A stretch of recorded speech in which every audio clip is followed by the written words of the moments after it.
I shouldn't have worn jeans. Ugh. Hey friends, I know you guys probably saw the thumbnail and went, why the heck does she have so many books for her top 3 TBR?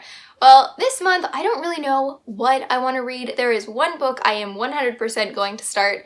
The rest, I don't know. Usually I have a pretty good idea of what I want to read next, but I feel like I have been eyeing books in like a shopping cart on BookDepository and making wish lists so much recently that I'm like antsy to read those books, but I don't even have them yet.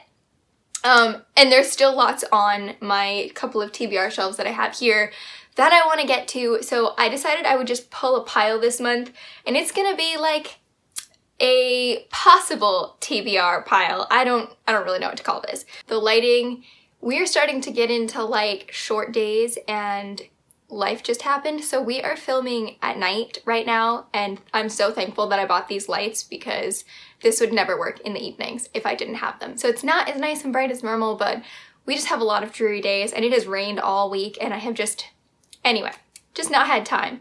So I'm going to get right into this.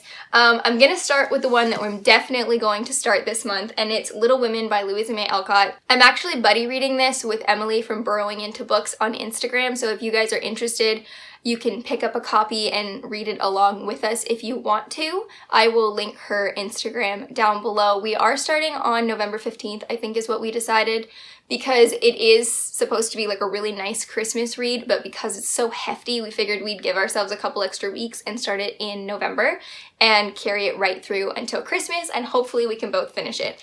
It's a pretty chunky book, so hopefully we can get this finished in the 5 or 6 weeks that we gave ourselves for it. I'm really excited to be buddy reading this. I was thinking of opening a Caravan account. I don't know a lot about it yet, but I've seen some advertisements around on YouTube. It looks like a really cool place to have like a book forum. Let me know down below if you're interested of opening like a Caravan or starting a Caravan account just under Call Me After Coffee, and that way if anybody else wants to read Little Women along with Emily and I, you guys can all join on there, and I think that would be really fun. I'm assuming that a lot of people probably are going to be picking this up soon because everyone says it's such a good Christmas book, so just a heads up, and when I get all that set up, or if I get all that set up, I will put it down in the description underneath me down there, and you guys can hang out with us and chat with us, and I'm really excited to be reading this. I have been absolutely loving classics lately, just loving them. Like, I love the tone of them, I love the writing style, I have been really enjoying them lately, which is great because there's a lot to choose from. Next, let's talk about The Elephant in the Room, or The Elephant on the Nightstand. This book has been plaguing me all year, and I know some people would probably think like, why do you even try? Why are you even finishing it? Because I am not a quitter, and I like to apparently punish myself. The thing is, I don't even hate it. It's just not the most exciting book of the series. It's probably the most boring one. I'm just not loving it. There are a lot of characters in here that are gonna be gone soon, and I don't care about them, and I don't want anything to do with them.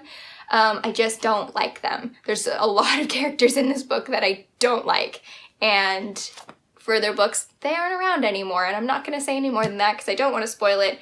I have a couple hundred pages left. If possible, I would like to finish this one by the end of the year. I know it's been popping up in my TBRs forever, but I really do want to finish this and finish annotating it and then move on with the series.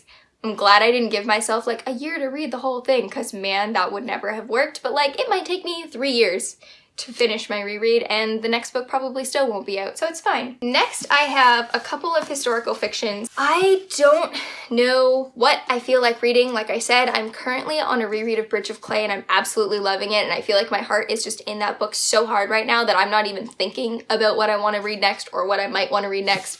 But if I so happen to want historical fiction, these are the two that I will likely pick up if I pick up one of them. This one is The Room on Rue Amelie by Kristen Harmel. I always want to say Kirsten.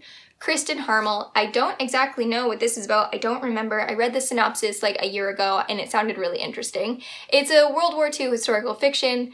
I feel like I don't really need to know that much about them because I just like to fall into those stories. It's one of my favorite genres, so typically I do enjoy the books. And I loved this cover. I thought it was really pretty, so I grabbed that. The next one I actually got like over a year ago now probably, and it just keeps peeking at me from over there on my shelf, and I need to get to it at some point. I don't know if it will be this year, but I do kind of have a hankering for some historical fiction. I don't think this is, like, as far as I know, this is historical fiction, but I think it's based on a real family, and it's to do with Jews who survived the war, as far as I know, and like their stories.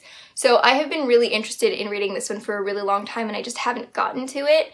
So I decided to throw this in my like tentative TBR pile. So this one is An Unwanted Guest by Sherry Lapina. This is a mystery thriller, I guess, kind of like a whodunit. As far as I know, there's like a cabin or a hotel or something. There's a snowstorm, people are locked in, and I'm assuming people will die. Mystery thrillers are really hit or miss for me, but I feel like maybe I just don't like domestic thrillers, and I feel like I've read a couple of those and they're just not necessarily my jam. I don't love, like, I really hate cheating tropes and things like that in books that center around infidelity. I just don't like it because it bothers me and it irritates me, and I just don't understand why people do it. So I have a hard time getting into those, and the last couple books that I read that were thrillers were kind of based around stuff like that or had that in it, and it just bothered me. So this one I think might be good. It sounds like something that will be wintry. To me, November feels like winter.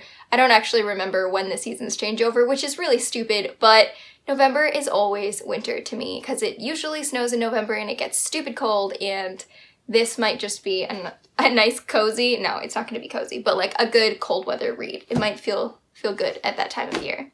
And then the next one that I have, there's a bookmark in it, I have not started reading it, is Misery by Stephen King, which I have never read Stephen King in my life. Murphy Napier read this and she really liked it, so I wanted to try it. I figured I'm not too into like paranormal stuff, it kind of freaks me out. So this one I believe is just like a crazy fan kidnaps a writer and like makes him rewrite the ending of a book or something like that. I think he kills like a character in the book and this person gets really mad about it and upset and like tortures him or something.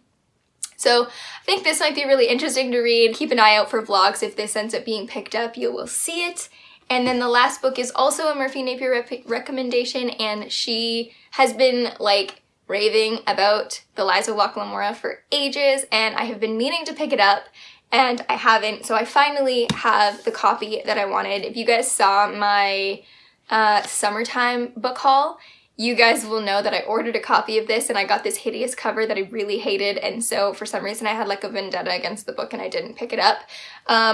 I do want to read this. I need to get the other two books, but I figure I might as well start this one at least start it, see if I like the style, the writing style, all that stuff. And if I'm enjoying it, then I'll go ahead and order the next two in this series as I go. It is blurbed by George R.R. Martin, which is a good sign because I do love A Song of Ice and Fire series as much as I don't like book 2. I'm really excited to read this. I don't really know what it's about. I just know that it's a fantasy and he's like a thief. That's about all I know. I'm looking forward to this. I also have to finish the next 2 books in the Stormlight Archive at some point, but that's not going to happen anytime soon because they're gigantic. There are so many books sitting in my room right now that I want to get to that I'm like completely indecisive, and also I keep gravitating towards like there's a few classics over there and a few classics up there, actually 4 up there, that are all like calling my name, but because this one is both a classic and gigantic, I didn't want to add any more classics to the list until I knew more of what was going on. So it'll be kind of a great big surprise at the end of November when I do a wrap-up as to what I actually finished this month. Anyway, thank you so much for watching this video today. Leave me a comment down below. Are you planning on reading anything specific in November? Do you guys do like TBRs? Like, do you plan out what you're gonna read next? Or do you tend to just like mood read all the time? Let me know down below. While you're down there, don't forget to hit subscribe and the bell to turn on notifications so you don't miss future videos. I do upload most Mondays and Thursdays, and I will talk to you guys all in my next video. Thanks so much for hanging out. Bye.